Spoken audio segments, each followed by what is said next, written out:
திருப்படல்கள் 34 1-8 முடிய.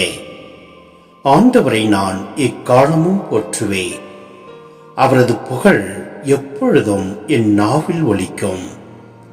நான் ஆண்டவரை பற்றி பெருமையாக பேசுவேன். எளியோர் இதை கேட்டு அக்களிப்பர். என்னுடன் ஆண்டவரை பெருமைப்படுத்துங்கள். அவரது பெயரை ஒருமிக்க மேன்மைப்படுத்துவோம். துணை வேண்டி நான் ஆண்டவரை மன்றாடினேன். அவர் எனக்கு மறுமொழி பகர்ந்தார்.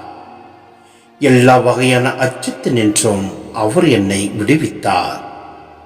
அவரை நோக்கி பார்த்தோர் மகிழ்ச்சியால் மெலிர்ந்தனர். அவர்கள் முகம் அவமானத்திற்கு உள்ளாகவில்லை. இந்த ஏழை கூவி அழைத்தான். ஆண்டவர் அவனுக்கு செவிசாய்த்தார்.